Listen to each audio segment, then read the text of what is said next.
Sorry, I just ate dinner. That was not good. Hold on, I guess I got to fix the chat, right? Nope. We're going to do it like this. There we go. All righty, everybody. Welcome into the Pillow Talk edition of Pugs and Company, heard each and every Sunday through Thursday night, 9 p.m. until, well, just about whenever the hell we're done. Got to tell you, don't know we're going to do a full show today. This weather, folks, we'll get to that in a second. This is the second of two shows that we do daily, that I do daily. I have people join me sometimes. Yeah, occasionally, most of the time. Most of the time here at 9 o'clock, I'm joined by the and company portion of Pugs and Company, consisting of one, James Parker, and E, the artist. And both should be joined. There's Parker. I didn't see Parker there. There he is. Look at him. Hey. Like I say, this is the second of two that we do each and every day. Hi, John. There's John first in. He's beating Steve. Look at him. John beating Steve. Steve's always the first in. Not tonight. Not tonight. It's John. This is the second of two shows that we do each and every, each and every day. The first one is High Noon. That comes on at 12 o'clock. That's a current events driven show. All the things that are trending that day. It's topics. Doesn't really travel well. It's not like the kind of show that you can what's going on with my camera? Why am I? Oh my God. You guys, I'm totally, that's not good either. So it looks a little sideways. It looks a little Poseidon adventure. Yes. There it is. Hi, James. Look at James saying stuff. We do the show at noon, and that's topic driven. This one's a little bit more of an evergreen offering. What's the background? What's going on there? My background? Or your background? No. The video background that's supposed to be behind both of us. Yeah, I don't know, man. Right? Like, let's see. Floating in nothing. Strange. I don't know. Dark matter. It doesn't matter. Does it matter? I don't care. Antimatter. Wait, let me see if I put a caption up. Antimatter is the real thing. All right. Show. There. Oh, captions are working. How do I do the backgrounds? I don't know. Graphics? Maybe. Yeah, it's you got to scroll. It's like the last one. All right. Default graphic. Let's see here. I don't care. I don't want to get distracted. It's fine. It's I think it's perfectly fine. All right. It just says backgrounds. What? I think it just says background. Get off my ass! Get off my ass, Mr. James. Are you doing the show tonight? Meh. Can I just do the first hour? Meh. He says. M-E-H. What? Do we bore you, James Parker? Is that you have something better to do? No, you don't. You're sleeping on a cot in the shack behind your lovely home, which is for sale. You ain't got nothing. This is the highlight of your day, hanging out with me. Oh, and let me tell you. I don't know where he is. He's got his kid over there. Everybody getting lazy. Hey, that's fine. That's fine. I have proven over the last 2 weeks that I can do this by myself if I have to. And if I have to, I will do. I just don't choose to. Okay, wait, let me formulate my thoughts. I got to tell you about what's going on here. Dude, First off, I'm lazy. That's out the way. Now, why are you being lazy? No, you're not lazy. You just, look, I appreciate the time that you give to hanging out with me because I like to talk to you. There you go. Do you want me to be vulnerable? I'm being vulnerable. Is that what turns you on, you freak? I'm being vulnerable right now. I'm telling you that I appreciate your company. I appreciate your conversation. I'm satiated. Go ahead. But I got to be honest. Dude, I don't know what the weather is like. And if you can hear it in my voice, I am jacked up with the sinuses. The sinuses are going insane. And you want to know why? Because last night it was in the 30s and today it was in the 80s. And my body just doesn't know how, my sinuses do not know how to deal with this. And now I had the heat on last night. I've got the air conditioning blowing right now. My sinuses are going nuts. I've got a splitting here. What if you can see? I can hear it in my head. I don't know if you have sinuses. You can like feel it swishing around. It was all when it's hot or when it's cold. That sounds really nasty. Oh, it's terrible, man. When it's cold, your sinuses all get compact, right? Like it's hard. It's like it's all in there and it's fine. It's not moving around. But then when it gets warm, all of a sudden everything melts, and then you got this happening. You got tickles in your throat, and you're just lazy and you feel sick. I'm supposed to get my booster tomorrow at 3:15, but I had to cancel it because one of the side effects of my sinuses is that I run a slight fever, like a little one, like a baby fever, like 100 degrees. Nothing that's going to get me to call in sick from work. But apparently, if you're having like a sinus or an allergy reaction or anything, you can't get the booster. You have to wait. So now I had to reschedule. So now I'm doing that on Monday, hoping that all of this garbage cleans up. But check this out: midnight tomorrow night, or midnight, just before midnight. So Saturday. This is what we're going to be dealing with Saturday. So Friday night at 11:59. Do you know what the temperature is going to be? Friday night at 11:59 here in Dallas. 80. In the 70s. Okay. Do you know what the temperature is going to be 6 hours later at 6 a.m.? In the 30. 40s. In the 40s. So it is going to go from midnight in the 70s. It is going to drop about 5 or 6 degrees every hour until 6 a.m. when it will flatline into the 40s. This is insane. This is insane. Can you get a booster and a flu shot on the same day? Yeah, but I don't get no flu shot. I'm still doing my own research on that. I haven't gotten a flu shot in 20 years. And you know what I haven't gotten? The flu. Yeah. I haven't gotten the flu. I don't know. I mean, I probably have. I don't know. Okay. Hey, did you do a monologue? Yeah, I sent it to you. I know I sent it a little late, but I did get right. it and gather it and send it. Why don't you say hi to the fine folks while I do this heavy lifting here? Yes, hello, fine folks. You can catch the monologue on the James Show as well as I fill in on USA Radio Networks in the afternoons from 2 to 5. Like as soon as Pugs is done, switch over to me. Hey, dude, that's something I should know. I should put that banner up. I'm going to make a banner of that. You got to send me that in a text, okay? The information. Well, I don't know. I like the promotion, but it is kind of a temporary job, you know. So what? So what? Well, it's not like I'm a professor. I'm a substitute teacher. Well, that's okay. Don't you want people checking you out? I think right, but I'm not going to buy a Go Panthers shirt if I'm just a substitute. We're not going to do it. I mean, we won't do it. I'm not going to beg. You've already seen my vulnerable side tonight. I'm not going to beg. I'm not going to beg for you. Just maybe a caption. Just maybe a little something at the bottom. Each and every night at the start of the show, we like to. Oh, hold on. I do this. Dude, I am so out of it. I am like swimming on allergy medication. Is that what this is? Yeah, bird tech talking or whatever. It's like I'm a cokehead. It's like I'm a little bit sped up. I'm a little bit like Russian. Little Russian. No, it's the one that messes you up is the expectorant, and the worst one is dextromethorphan. For you? No, for anybody on the planet. Didn't I ever tell you the DXM stories? No. So. Look, when the internet was that's a part of your monologue. I don't want to hear it, ladies and gentlemen. Welcome. All over. It was that quick. All right, we'll try that again. Unless it's part of your monologue, I don't want to hear it.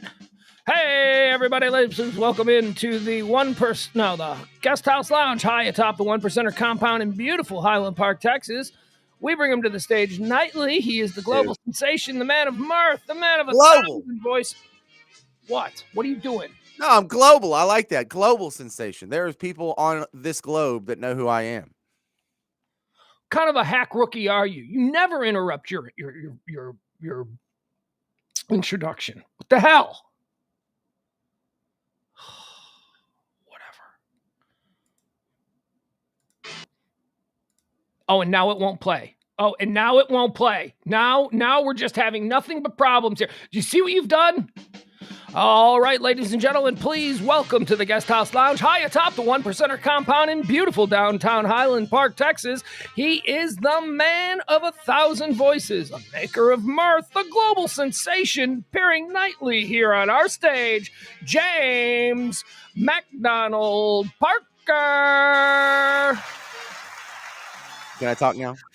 Hey there. Chris Cuomo's upcoming book has been canceled by the publisher. And damn, I was really looking forward to reading it. I had that on my list of.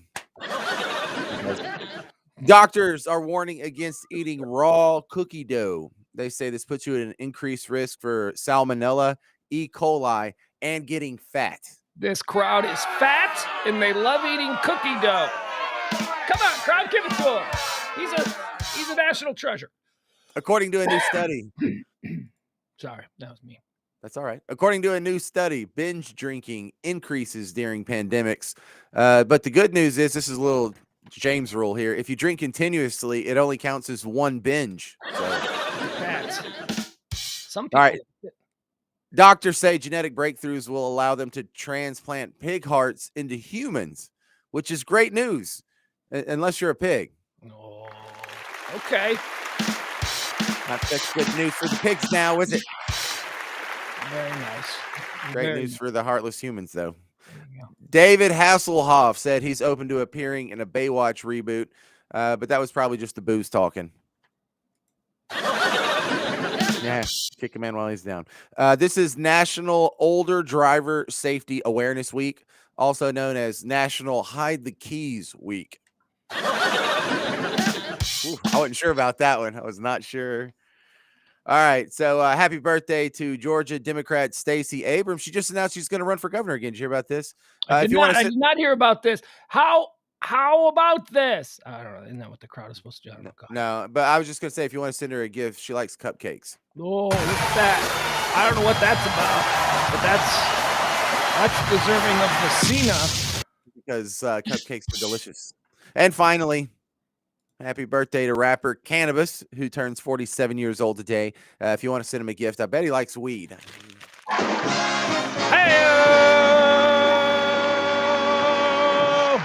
I bet. I'm just going way out on a limb there. Yeah, you thinking? Maybe.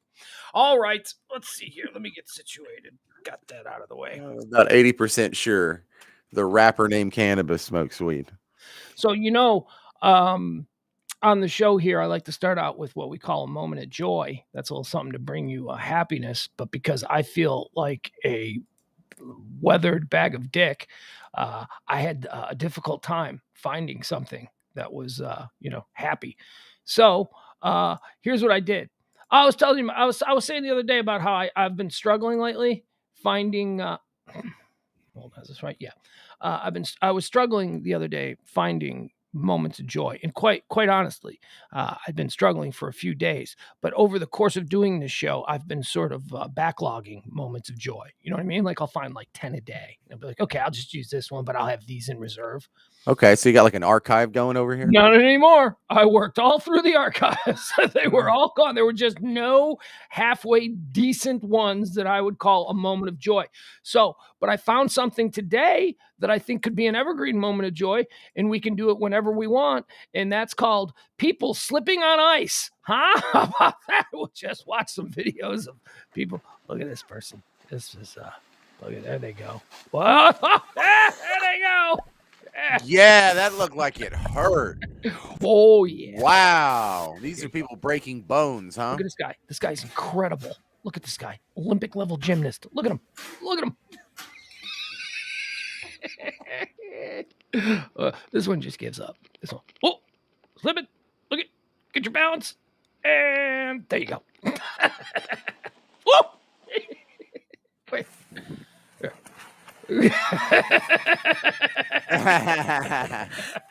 Oh man, look at that freeze. I love this. Okay, she knows what she's in for. She's up against it, boy. Let me tell you, she does not. Okay, yeah. Sorry. Oh my God, she is not liking it. How about this one? What are you supposed to do in some of these situations? You just fall.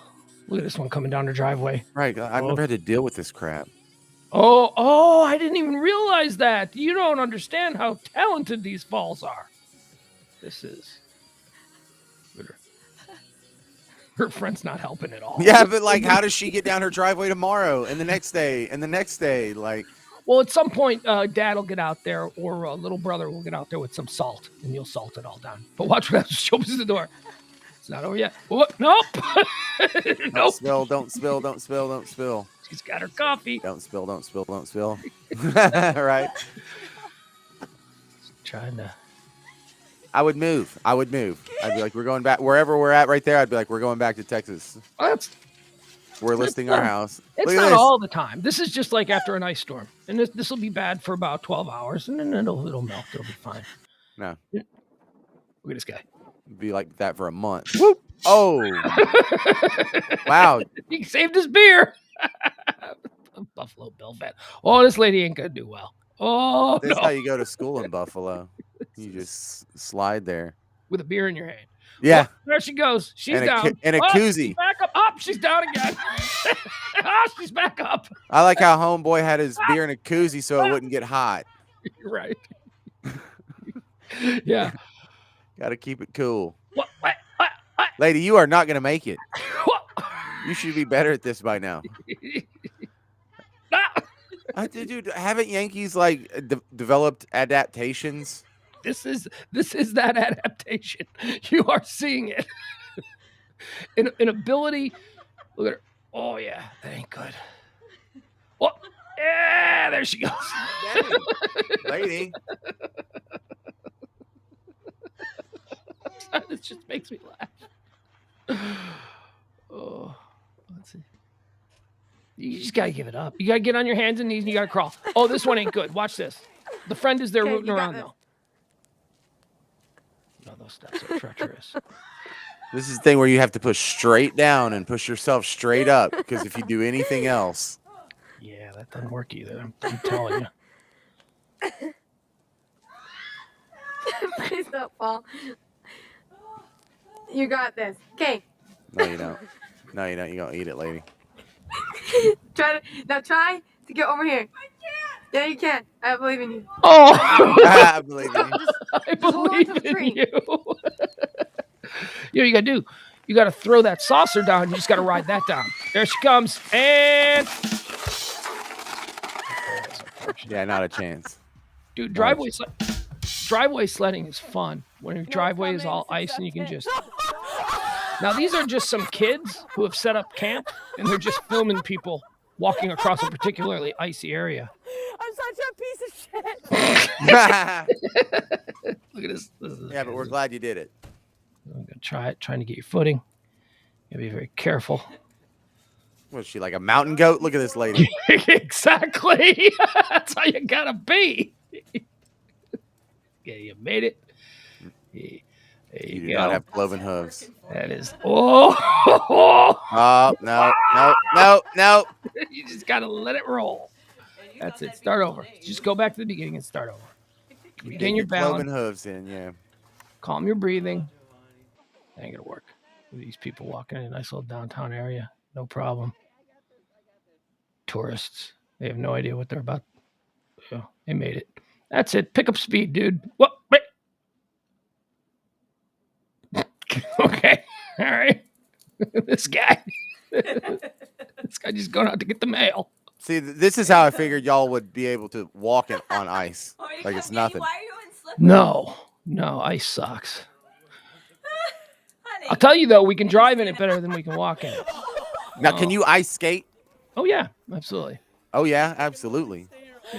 I can probably ice skate the way you can ride a horse. Like I think it's a miracle that you can just get on a horse and ride it. That's not something I could ever even think of. But ice skates are easy. I think I've gone ice skating 4 times.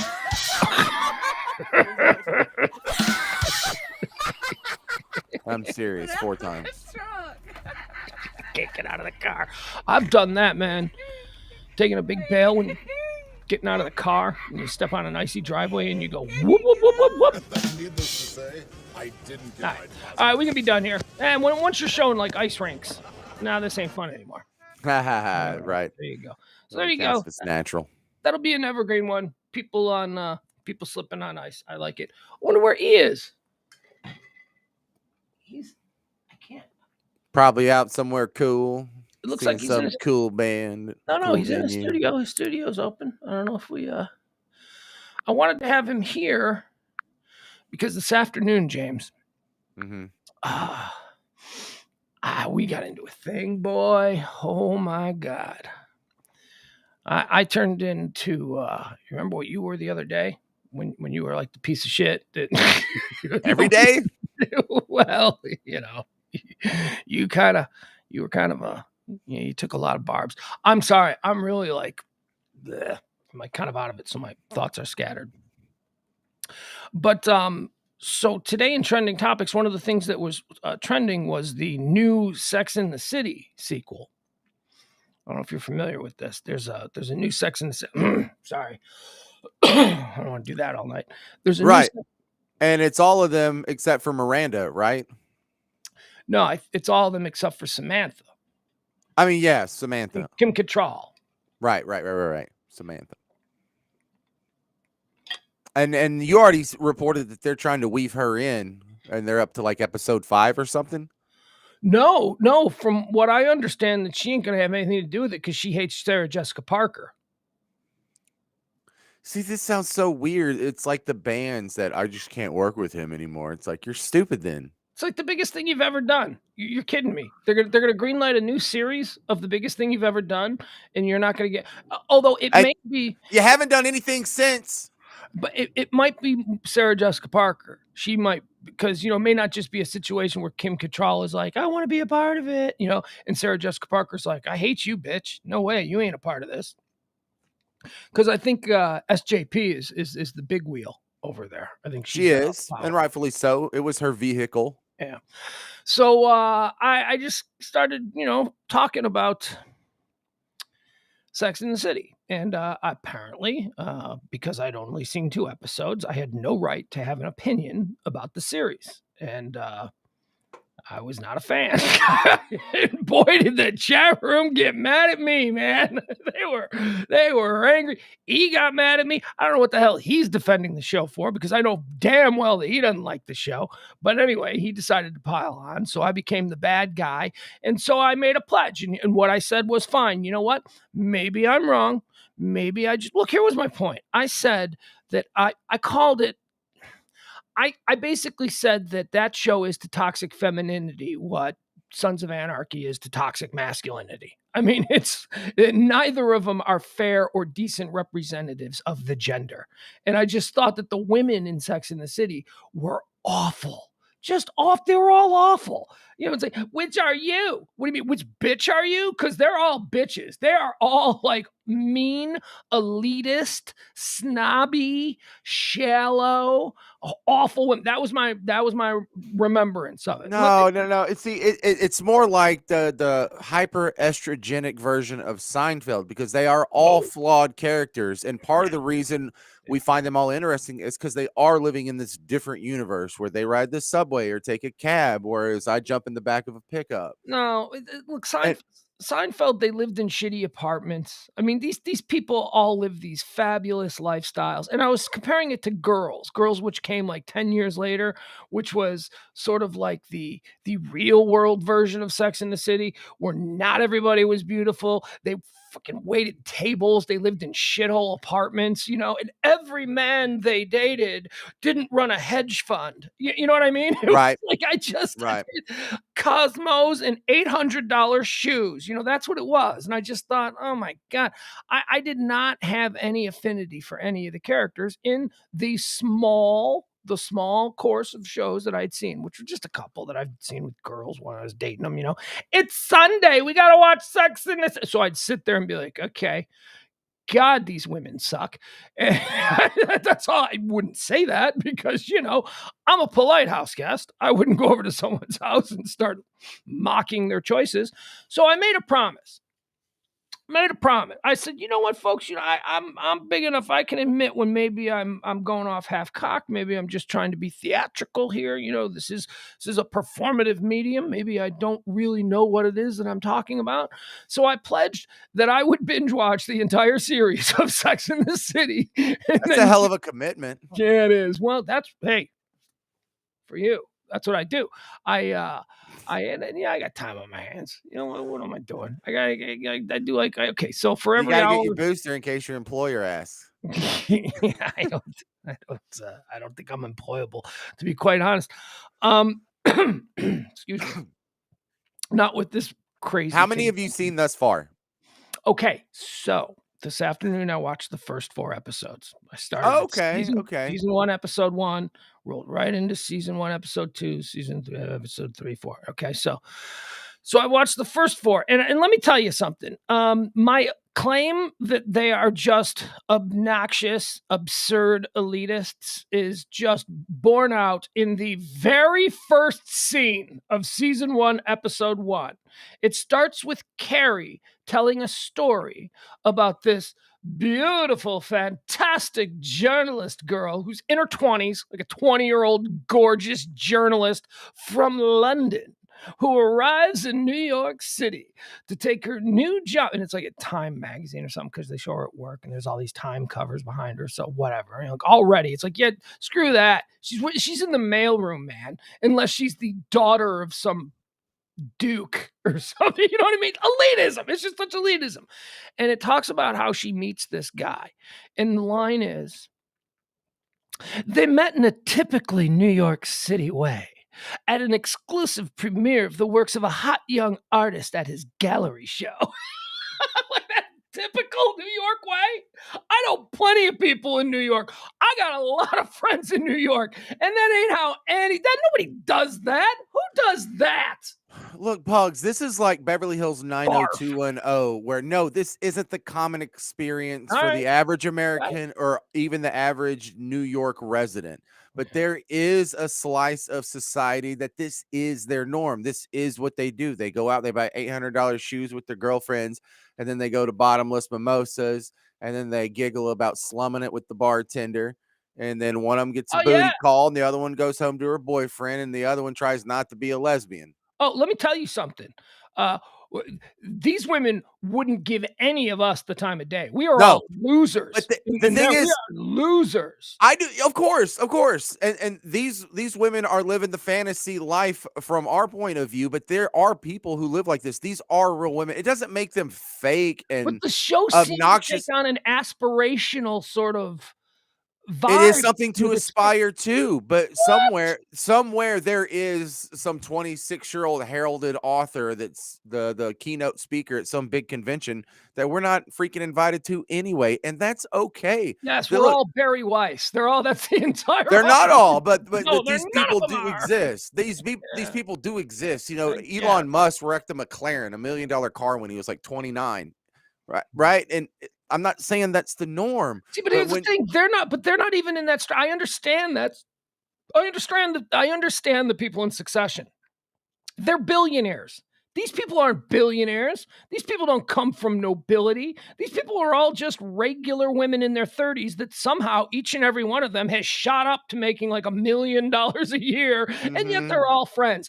Not one of them is like working for like 60 grand a year. They all have fabulous jobs, and I don't know. It's just, look, it's fine. well, Charlotte does have a trust fund. And Miranda's a lawyer, and she has actually done quite well for herself at the law firm because she's kind of the hard scrabble. She's the one that turned out to be a lesbian in real life, but you kind of thought she was a lesbian in the Oh yeah, show. I'll get into that. I'll get into And she's episode the 2. one. She's the one Episode that 2. ended up slumming it with the bartender, and she married. I forgot his name, but you hadn't even met him yet. Hey, And and really, they're not that shallow because in the long term, they all really do want to find the perfect guy and fall in love and live happily ever after, and that's part of the pursuit. And when the show ends up, you will see where they all end up on that journey. But clearly, from season 1 to the end of I've seen them all. I've seen every episode. There really?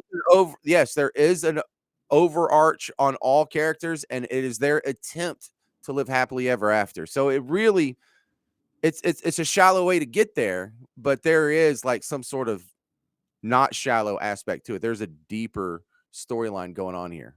Albert Gamboa says Cynthia Nixon turned out to be a politician. No, she tried. We shut that down. That got shut down. She I did. kind of liked her. I don't like any of them. She's a horrid bitch in the first couple of episodes. She is a mean, mean person. She was kind of a man hater, and so She's then a total man hater. then you get to see her soften up, and you get to see the Okay. guy that softens her up. Hey, I'm in for the ride. Mhm. I'm 4 episodes deep. I'll keep watching. Let me pay it a compliment. Can I pay it I will pay it a compliment. The writing, the dialogue is terrific. The scenes where they sit around having conversations amongst themselves is wonderful. Really good dialogue. I am not the target demo. They are not talking to me, but that dialogue for its target demo is every bit as good as the coffee shop scene in Reservoir Dogs. You know, where they're talking Okay, you're about gonna get a cooking lot of and that, all but that. you're don't get too attached because it's really gonna devolve into sort of a pun fest. They get real lazy with that, and that becomes sort of it's a known joke among fans of the show Okay, that so if you want to far, make fun of them, you just drop a bunch of puns. let me give you my thoughts on this. Okay, so far it just seems that these women are one disgustingly promiscuous. I mean, they are just I, like the Pugs, sluttiest. pugs. Okay, hang on. Again, context. I watched this from I the watched time 4 episodes. They've each had sex multiple times already with different I people. watched this from the time I was like 23 to 25. Yeah. So I was probably worse than these girls when Yeah, I but was. you're like a white trash dude. You're not this woman that is presenting herself as the, a combination Right. Joan of Arc and what? But if I had if I'd gotten a great job as like a arts or culture columnist at some publication when I was 29, and all of a sudden I was catapulted to living in this stratosphere because I do make, Yeah, you wouldn't well into the stop. six figures. And that's the whole point is that all men are like you. So, you're just agreeing with that, and I don't disagree with that, but you're also an asshole in their viewpoint. Any man who does that, who engages in that kind of sexuality, is just a user and a terrible piece of garbage, yet they do the exact same thing. Now, maybe I need to keep watching, and maybe some of these, what would you call them? Are you not so different, Pugs? Hypocrisies? No, I'm not. We've talked about that. That's why you think I need a testosterone shot. I have never been like that. I'm just not. I never have. All right. So they're disgustingly promiscuous. Their major life struggle seems to be finding an incredibly good-looking billionaire, and it seems like the only reason they're upset is because they can't find an incredibly good-looking billionaire that wants to marry them. And they could find any number of men with good jobs and who are decent who would marry them in a heartbeat, but they've got to be an incredibly good-looking billionaire. I mean, that really pisses me off. You don't see why that would be appealing to me. I like these girls.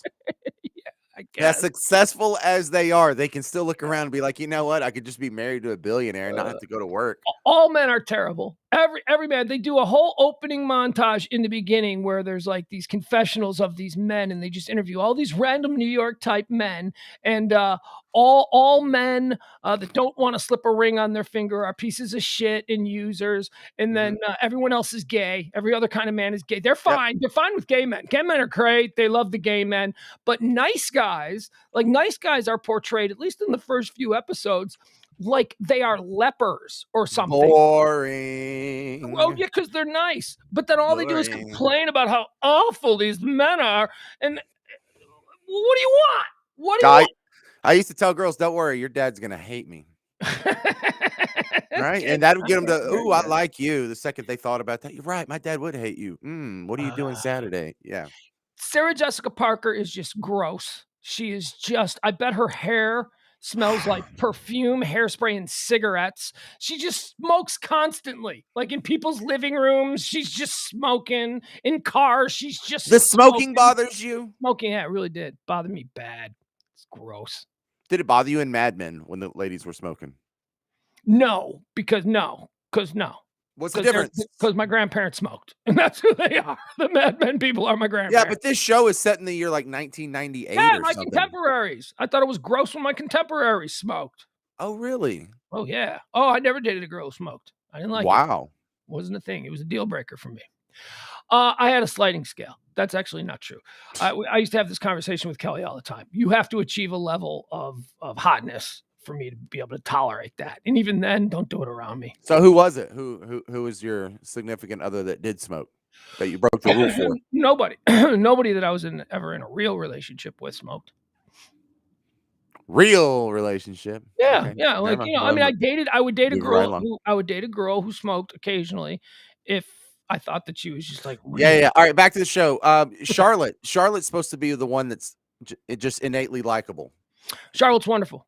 Charlotte's the only character so far that I've been like, okay, I like that girl. But Charlotte is naive. Charlotte is like okay, so I worked this out like this. So Samantha, I like too. That's Kim Cattrall. Samantha, I like. You know why? Because Samantha is the only non-phony in the group.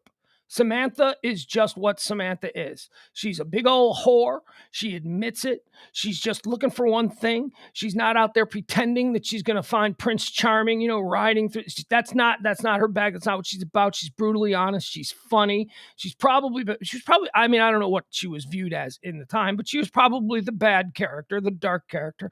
But she's the one that I immediately went, okay, this girl's not a phony. I like this girl. Then you got Miranda, who I already said, terrible, terrible bitch. Just a bitch. Just mean. She gets set up on like the second date with this dude Skipper, and Skipper is a really nice dude, and Skipper's really nice to her, and he pays her all these compliments, and she is so mean to him. I mean, of course she ends up having sex with him because these women are big old hoes, but then she's just back to being really mean to old Skipper again. And then who? Charlotte. Okay, so I like Charlotte. Charlotte's adorable. Charlotte seems wonderful. But Charlotte is like a dumb, naive dreamer. Charlotte is just like, she's not realistic. Charlotte is kind of like the embodiment of what every guy wants to own, possess, and keep in a box. That's sort of the role that she was crafted to be. She feels like she's on her way to Stepford status. Oh, 100%. Okay. Charlotte makes a wonderful Thanksgiving dinner. Charlotte's table dress, very Martha Stewart-y, like all of the perfect things that, a guy who has this Stepford sort of fetish. All right. And there's Carrie, and Carrie is the worst. And this is an observation I had. Remember now, there are all these three distinct characteristics of the three. You got the one who's the non-phony. You got the one who's just a terrible bitch. You got the one who's a total dreamer. And then you have Carrie, who is the embodiment of all three. She has all three of her friends, all of their primary characteristics are an equal representation inside Carrie. Perfect. You nailed it. Okay, so there's also a commonly noticed overlap in the character arcs or the characters period between this show and the Golden Girls, where Blanche Devereaux is the whore, is Kim Cattrall. Okay. Betty White is the kind of dingy, naive one from the small town. She was the butter queen, and that's clearly Charlotte. And then the hard scrabble, almost masculine B. Arthur would be Cynthia Nixon's character, Miranda. Okay. And then, there's no one that's the geezer mom, but there is. That could be Kim Cattrall, because I was looking at the Wikipedia pages. She's 12 years older than all of them. Yeah, but she's clearly Blanche Devereaux. She plays the same role. I mean, are you familiar with the Golden Girls? Did you? Not a lick, but not a lick. Well, this means nothing. No, commenters know they watched it. The entire time Golden Girls was on, I believe Golden Girls was a Saturday evening show. I was already 21 by the time that show aired, so I was working in bars. Yeah, well, look at Albert's parallel up here. He says Charlotte is Marion and Samantha is Ginger. Okay, that makes sense. Another thing that I really enjoyed in episode 3, John Benjamin, or H. John Benjamin, as he's known many times. He's Archer. He's Bob on Bob's Burgers.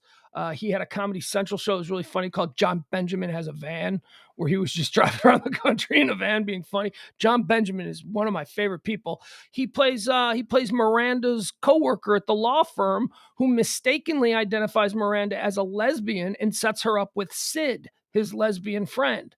And Miranda ends up in episode 2 going out on a couple of dates with Sid the lesbian, but she has to keep going out with her because the boss at the law firm thinks that Miranda's a lesbian, and they want to have he and his wife want to have a lesbian couple in their circle of friends. So she sees this as an opportunity for career advancement. So Miranda pretends that she's a lesbian, and then there is a weird elevator scene where they're leaving this cocktail party at her boss's apartment, her fabulous apartment, and the elevator door closes, and Miranda turns to the lesbian, leans in and kisses her, and then goes, "Yeah, no, sorry, I definitely like men." And I'm like, "No, you don't!" Nah, no, you don't. That's not true. It's funny knowing what we know now that she has to say that. Ain't true.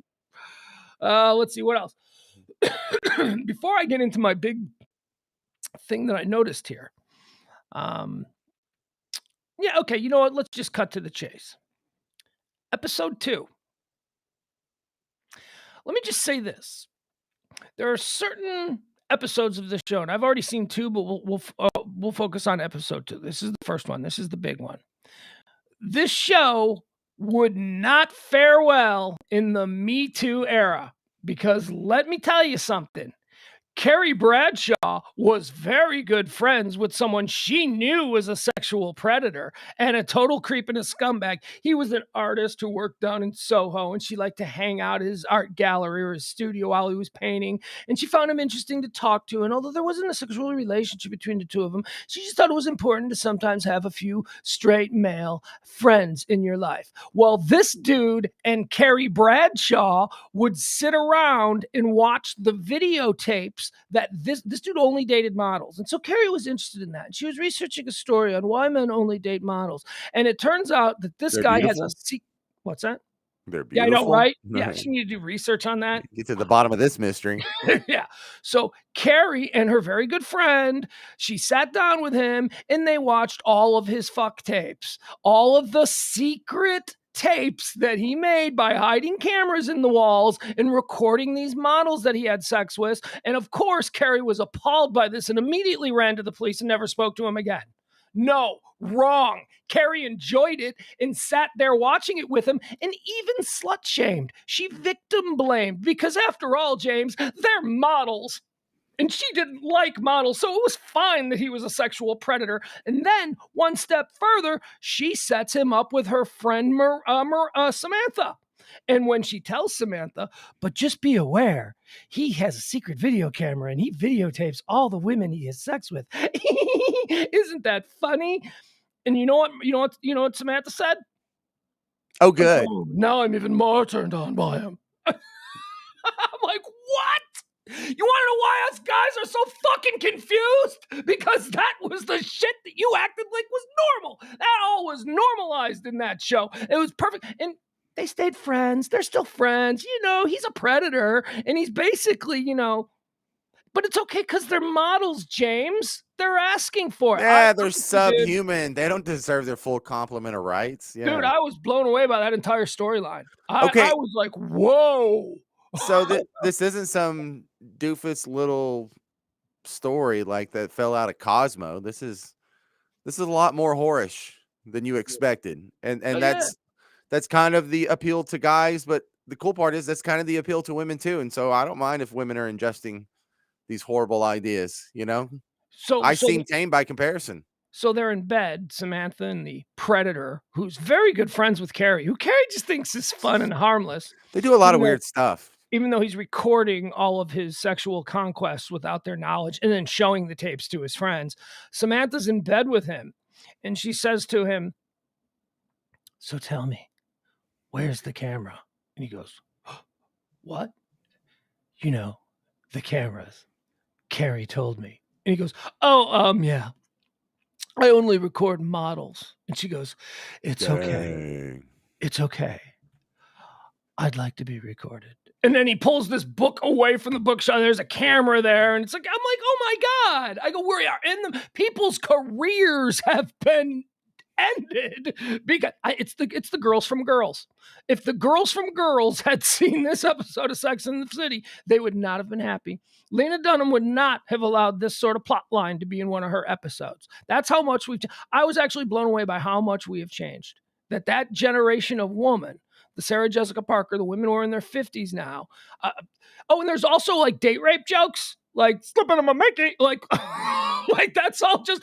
Bill Cosby has become one of the most despised men the world has ever produced, and the Sex and the City girls seem like, well, that's just the hazards of dating in the big city. Okay, but look, if you're in your 20s and you have to choose a corral of girls from which to date, would you choose the corral from Girls or the ones from Sex and the City? Give me Sex and the City every day. I'm Brian Williams' daughter. I'll take Brian Williams' daughter or Charlotte, but I've got a type, and they both kind of fit into that type. All right, so I guess that's all I have to say. That's all I can offer you as far as first. I've only seen 4 episodes. I'm going to continue. You know watching. What it is? It's more like the female entourage is what it is. Of course, it's an unattainable bubblegum lifestyle that doesn't even hardly really exist except for a small sliver of extremely lucky, beautiful, rich people. That show is But awful. but you know what it is. Turn your brain off. It's a piece There. of candy and just watch it. Okay, it's gonna be shallow. You know it is, but just go along for the ride. It's like watching a comic book movie. Of course, this There's too can't much happen in good real life. stuff. There's too much good stuff out there for me to just take that advice. There's way too many things I'm behind on seeing that I could watch without I having liked to. it. I liked Sex in the City. If I hadn't seen it before and I had a motivation, like if my wife wanted to watch the whole thing, I'd watch it with her again right now. Well, James, I obviously kind of like it. I mean, I wouldn't have watched 4 episodes and then had this entire thing. If I didn't like it, I'd just been like, yeah, I watched 15 minutes of it and I turned it off. I mean, look, I can see its appeal. I can understand. Okay. I mean, it's a well done show. I still find the characters to be reprehensible, but dude, Succession is my favorite show on TV. And there is not one person in that show that isn't going to hell. They are all awful. I am right now completely wrapped up in Yellowstone, and it's the exact same situation. There isn't any likable or admirable characters in the television series. Maybe Walker, the ranch hand who plays guitar and sings, maybe that guy is likable and decent. I don't know. I'm only on the 2nd season. Maybe he turns out to be a shitheel too. But I mean, you don't have to be likable for me to enjoy the series.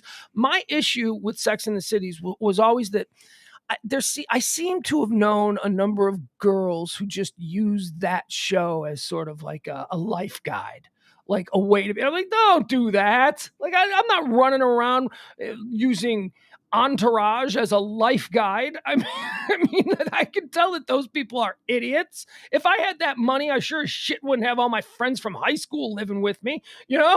Oh yeah. Yep. You I hear would? you. No, I wouldn't. I agree. Dude, I'd try to be George Clooney, not whoever the hell Vinny Chase was trying to be, some infantile, immature, rock movie star. I don't know. I didn't hate the show. We'll put it that way. Okay, I didn't hate the show. I watched 4 episodes. I will watch more. I don't know that I continue to watch 4 episodes a day. I just wanted to make sure that if I was going to talk about it on here, because I promised I would, I wanted to make sure that I had at least a nice chunk of it. Because you can't watch just the first episode, because that's all exposition. There's no, you got to get into a storyline. You've got to see a couple of episodes. Yeah. What are you out? What are you doing? What do you got plans? Man, I gotta do some work. You want to talk about Jussie Smollett? I thought we were going to do at least the Jussie Smollett hunk. Well, he's guilty. We knew he was guilty. Yeah, he is guilty. All right, James, don't worry. Thank you. Dave Chappelle did like 2 specials on how guilty he is. Yeah, look, I'm with you, man. It's totally fine. I don't know where he is. His light seems to be on, but he hasn't connected, so we're not going to worry about that. I'm not going to do much longer anyway, because as you can see, I'm a little bit down with this crazy weather that we're having. But there he goes, ladies and gentlemen. He's James Parker. Look at him. And thank you. Thanks for allowing me the time I had. Guy. Thank you for being here for my Sex in the City talk. We appreciate it. And there he goes. There he goes. Okay, so now we're back. Like I said, guys, I can't just like rant for like 3 hours or another like hour or so. So we'll get into a couple of things here. What did I want to talk about? Okay, so there are. Oh man, see, I got to save these. Oh man, I had a whole. The other night we were talking about the George Harrison, Eric Clapton, Patty Boyd Harrison love triangle.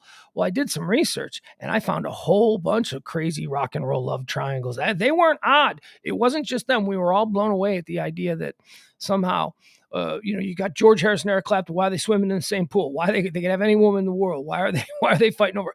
Well, that seems to be a thing because there's a whole bunch of love triangles, and we'll talk about that, but not tonight. Not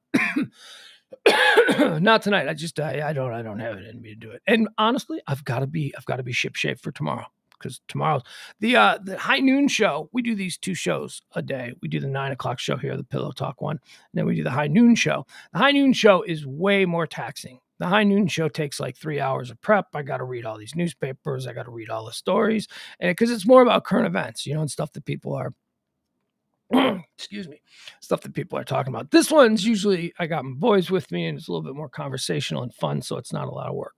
But so I appreciate you understanding. I wanted to do that. I wanted to do what's the other story that I want to do? Okay, we'll talk a little bit about Jesse. Jesse Smollett, thank the Lord, he was found guilty on 5 of 6 counts. 5 of 6 counts today in a Cook County courtroom. Jesse, of course, now it's official. We can say it without any worry. He lied. He made up a whole hoax story. He was negotiating a new contract for the show Empire. He wanted them to pay him more money. He decided to up his profile and turn himself into a cause celeb so that they wouldn't dare fire him or not pay him what he was asking. And he started out by sending a letter to the set. He sent himself a letter addressed to himself, and it contained white powder. And the entire set had to shut down. They had to call the hazmat crew. Turned out to just be crushed up aspirin, of course, because he sent it to himself. But he was trying to lay the groundwork for an idea that somehow he was a target because he was gay and he was black. He took it one step further a week later when he staged an attack on himself on the streets of Chicago. Empire Films in Chicago, they all have apartments. His apartment was at the Lowe's Hotel, which is in Streeterville, an area of Chicago that's very nice. I mean, obviously, they're not going to put, television stars in a crappy neighborhood. So he was in this very nice area, and he flew in. This happened on a Sunday night. He had been out of town, and they were going to resume shooting on Monday. And he flew in on a Sunday night, and he decided that it was late and that he wanted to get himself a Subway sandwich. So he went out and walked the streets of Streeterville, an area of Chicago, very wealthy, very nice, very fancy hotel-laden sort of area. Decided to walk the streets of Streeterville to go find himself a Subway sandwich spot that was open at 2 o'clock in the morning. Whatever. And while he was out there doing that, he was accosted, he claimed, by 2 white men wearing MAGA hats who put a noose around his neck, beat him up, drenched him in bleach, and screamed stuff like, "This is MAGA country," which is so unbelievable. I mean, this has happened. This is not where he was is definitely not MAGA country. Okay, so where did these guys come from? Indiana. I mean, the first thing I thought was, what are these people come in from Indiana? What were they, like rural dudes from the middle of Indiana who decided to come downtown Chicago and then stake out looking for someone that they could attack? And they also seemed, for people who he described as white MAGA people who were anti-gay, they seemed to know an awful lot about his television show Empire, which I don't think trends very well with the rural Indiana MAGA crowd. But whatever, they were shouting things about his character. They knew his character's name. All of these just ridiculous things. Now, none of that stuff added up. All of that stuff sounded weird. Like, really? That doesn't seem like that would happen there. But okay, if he's saying that's what happened. But the thing that really got all of us in Chicago to call bullshit on this story from the very beginning, and it's what the Chicago Police Department called bullshit on at the very beginning, was that it was like 50 below zero. It was the coldest night of the year, January 29th, 2019, the coldest night of the year. The wind chill factors were dropped to like 50, 50 below. The actual temperature was probably about 5 or 10 below zero. I mean, it was just, nobody was on the streets. So why would this kid, Jesse Smollett's a grown man, he's an adult. Why on earth would this kid decide to walk 2 blocks in that weather on that night at that time just to get a Subway sandwich? You could order food in. Chicago's a 24-hour city. He's in a very nice hotel. Yeah, it's a residency apartment in a nice hotel. But he didn't have to go out in that brutally terrible. That weather kills people. You can't go out. So everybody was like, wait a second, you're telling me there were muggings that are taking place in 50 below zero weather? So it didn't add up. Police didn't think it added up. There was a trial, or not a trial, but it was discovered that 2 Nigerian brothers who he had known from the set of Entourage, Empire, they were trainers. One of them was a trainer anyway. Turns out that the police had identified them as the attackers based on closed circuit security. Those guys immediately after the attack left the country. They went to Nigeria. They were gone for 10 days. And on the 10th day, when they returned back to Chicago, they were arrested at Midway Airport. And they immediately said, yeah, okay, this was all like a hoax. This dude paid us. Here's the check. They had a check for $3,500. But Jesse Smollett stayed, he leaned into his initial claim that no, and he, changed the story a little bit. One of them's gay with him. He doesn't want the brother to know. That's why they're saying it was a hoax attack. We really did get, that whole thing. Now, we have a state's attorney who represents Cook County. which is where Chicago is. And this person brings all of the charges against crimes in Chicago. Her name is Kim Fox. Kim Fox had ties to the Empire set. She had ties. She had pictures of her with Jussie Smollett. And she decided at the last minute, after everyone in Chicago and now everyone nationwide was starting to go, this is a fraud. This is a hoax. This guy is lying about this hate crime against him. As soon as that happened, Kim Fox decided not to press charges. We feel that it's best to just put this behind us.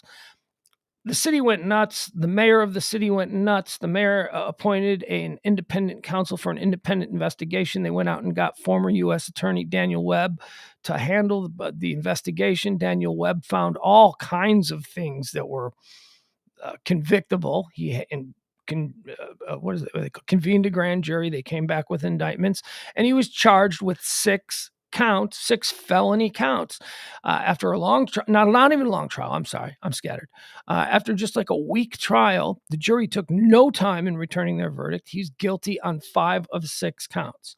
So here is what he was guilty of, because everybody's like, well, what was the 6th count? So here's what he's guilty of. Count 1, guilty of telling police officers that he was a hate crime victim. Okay, that's 1 felony count. Gosh, I'm sorry. Sinuses. Crazy weather we're having here. Count 1, guilty of telling police officers that he was the victim of a hate crime. Guilty. Count 2, telling an officer that he was a battery victim. Guilty. It's different. 2 totally different charges. Count 3, telling a detective that he was a hate crime victim. Guilty. Count 4, telling a detective that he was a battery victim. Guilty. Count 5, telling detective again in a separate interview that he was a battery victim. Guilty. Count 6, telling a second detective that he was an aggravated battery victim. Not guilty. Now, what that's about, because everybody's wondering, well, how is he guilty of all the other ones? But he wasn't guilty of the 6th one. There was some what makes an aggravated battery victim? And in this particular case, it was the wearing of a mask, concealing their face. So in this case, he told a detective apparently that they were wearing a mask when he didn't tell any of the other people that they were wearing a mask. The jury just felt like, this one, we really don't know that we can convict on this one. We're not sure. So that's it. So he's guilty of 5 counts. He's looking at he's looking at real jail time, except that he's not. Anybody else, if he had a prior or something like that, then he'd be looking at jail time. But nobody in Chicago, nobody involved with this thing thinks that he is going to in any way, shape, or form look at any jail time. But let's check this out. The twists, turns, and oddities of the legal saga surrounding Jussie Smollett's claim in 2019 that he was the target of a racist and homophobic attack in Chicago culminated in a week-long trial, which concluded Thursday with a jury convicting Smollett of 5 counts of disorderly conduct. Smollett was acquitted on the 6th count. Initial charges brought in February that focused the former Empire actor of faking the assault were soon after tossed. But in February of 2020, a year later, after a special prosecutor looked into the case, a new 6-count indictment was filed. And that's the one that he was on trial for here. All right, let's see what he's going to get. Let's see what they're saying he's going to get. Okay, so how unique is it for these particular charges to be brought? The Smollett case was certainly unique in how it involved a star actor and its sensational claims and counterclaims. First by Smollett, who is black and gay, that he was the subject of an attack, and then by police, that he had made it all up. While it is among the biggest disorderly conduct cases in Illinois history, it is not the only such case to have made a splash in the news. And then it goes, and we don't care about that. Other famous cases of this nature that occurred. I'm interested in what he'll get. Why 6 counts against Smollett for the same incident? Okay, because it's individual lies and individual counts of the hoax to other police officers. He's looking at $250,000 fine and up to 30 years in prison. But he's not going to get any of that. He's probably going to get a slap on the wrist. He might get a big fine, but that's it. Nobody thinks he's going to go to jail, which sucks. However, with that said, this cannot be over. Kim Fox, who is the district attorney in Cook County, who refused to bring charges only to have somebody then bring charges and get convictions on these charges. Needs to be looked at. This cannot just end here. It can't just go away. We got to find out why she refused to bring charges. She is either incompetent in her job. Her duty in her job is to represent the people of Cook County and prosecute criminals who, create violate laws in Cook County. She's either incompetent and couldn't find a way or see a way that she could convict Smollett, because this guy got convicted fairly easily. It was a quick case. Or she's corrupt. And if she's corrupt, we need to know. That's not a strange thing for Chicago to find out that one of our elected officials is corrupt. And by the way, it also should be noted that in the middle of all this, she had a re-election come up and she was reelected. I have no idea how she was reelected. Just absolutely ridiculous. All right, so that's the Jesse Smollett story. I don't really know what else to say about it. I'm just glad it's over, and I'm very pleased that he was convicted here. Okay, so the other thing that I wanted to talk about here, I'll bring this up. Are you guys familiar? This was trending earlier today, and it was still trending as of this evening. So I'm wondering if it'll be trending tomorrow, because I'd actually like to talk about this tomorrow during the high noon show when we go through all the trending topics. Are you familiar with the hashtag birds aren't real?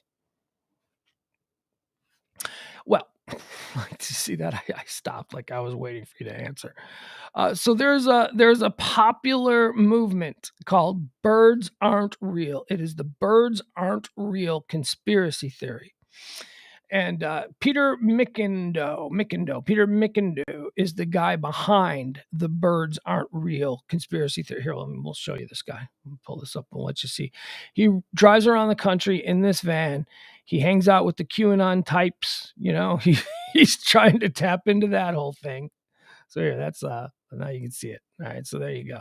You see this guy? All right, see, that's his van. And that's him. And he doesn't believe, his conspiracy theory is that all the birds that we see are not real. What they actually are monitoring devices that the deep state creates and basically operates. Birds have their battery operated. They recharge on the power lines. That's why you always see birds on the power lines. And they are watching us. They are watching. And this guy has a whole crap ton of people who totally buy into the birds aren't real conspiracy theory. This is a great big piece that the New York Times just did on this guy. And here, I'll read you a little bit from it here. Actually, I don't need to read from it because I don't want to bury the lead here. I don't want to misrepresent what this story is. So there are a lot of people who believe this guy. There are a lot of people who have jumped on this. This is like, as crazy as the earth is flat, right? There's a shit ton of flat earthers out there. Half of the QAnon stuff is just absolutely ridiculous. Tom Hanks and Rita Wilson are producing child porn out of their garage. I mean, it's all madness. But here's why the birds aren't real conspiracy theory is absolutely brilliant, and I love it, and I want to become a part of it in any way that I can be. It's a bit. This kid is doing satire. This kid doesn't believe that birds aren't real, but he knows that people are so stupid these days and they believe such absolutely moronic shit that they'll believe anything. So what he's doing is he has created this idea, this conspiracy theory, and he big on TikTok, big on Reddit, and all of these people who are following him and believing in this conspiracy theory, they don't know that he's trolling them. And what he's trying to do is make a statement about how absurd people are these days. The garbage and ridiculous shit that they don't. Here, some of the things that it says on his van. Birds charge on power lines. And then there's a diagram of a bird, and it shows you the insides where the batteries go, where the cameras are. And he's got a big picture on the back of his van of a pigeon, and it just simply says, "Pigeons are liars."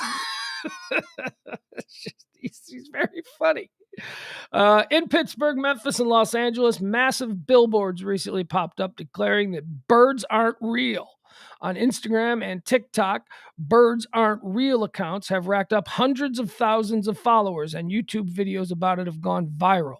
Last month, Birds Aren't Real adherents even protested outside Twitter's headquarters in San Francisco to demand that the company change its bird logo. So I want to be a part of this. I want to get involved in the Birds Aren't Real movement. Oh, these people are so wonderful. They know what they're doing. They're basically trying to point out how idiotic all of these other conspiracy theories are by bringing forth the most absurd conspiracy theory of them all. And yet there are some real people who believe in it and who will follow him, because that's his point. He wants to show that people need to wise up. People can't be just believing every stupid thing that they read on TikTok. The events were all connected by a Gen Z fueled conspiracy theory, which posits that birds don't exist and are really drone replicas installed by the US government to spy on us. Hundreds of thousands of young people have joined the movement, wearing Birds Aren't Real t-shirts, swarming rallies, and spreading the slogan. It might smack of QAnon. It might smack of QAnon, the conspiracy theory that the world is controlled by an elite cabal of child trafficking Democrats, except that the creator of Birds Aren't Real and the movement's followers are in on the joke. They know that birds are in fact real and that their theory is totally made up. What Birds Aren't Real truly is, they say, is a parody social movement with a purpose. In a post-truth world dominated by online conspiracy theories, young people have coalesced around the effort to thumb their nose at, fight, and poke fun at misinformation. It's Gen Z's attempt to upend the rabbit hole with absurdism. Here's a quote now. It's a way to combat troubles in the world that you don't really have other ways of combating, said Claire Chronic, 22, a Birds Aren't Real organizer in Pittsburgh. My favorite way to describe the organization is fighting lunacy with lunacy. These kids are awesome. Look, man, the kids are all right. Oh, these next generation, no, man, these Gen Z kids, these ones at least, they get it. At the very center of the movement is Peter Mickindo, 23 years old, a floppy-haired college dropout in Memphis who created Birds Aren't Real on a whim in 2017. For years, he stayed in character as the conspiracy theory's chief believer, commanding acolytes to rage against those who challenged his dogma. But now, Mr. Mickindo said in an interview, he's ready to reveal the parody, lest people think birds really are drones. Dealing in the world of misinformation for the past few years, we've been really conscious of the line we walk, he said. The idea is meant to be so preposterous, but we make sure nothing we're saying is too realistic. That's a consideration with coming out of character. Most Birds Aren't Real members, many of whom are part of an on-the-ground activism network called the Bird Brigade, grew up in a world overrun with misinformation. Some have relatives who have fallen victim to conspiracy theories. So for members of Gen Z, the movement has become a way to collectively grapple with those experiences by cosplaying conspiracy theorists. They have found community and kinship. Birds Aren't Real is not a shadow satire of conspiracies from the outside. It is from the deep inside, he said. A lot of people in our generation feel the lunacy in all of this, and Birds Aren't Real has been a way for people to process all of that.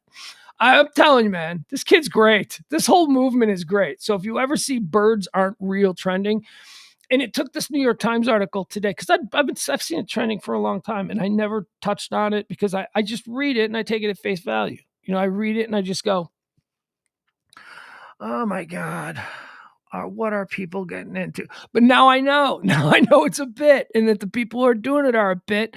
And well, some of them anyway, the ones that are really pushing it know that it's a bit. But that's the article goes on to talk about how there are a great many people who are in on the conspiracy theory, but then there are also a great many people who just want to believe that birds aren't real, that this is just another way for them.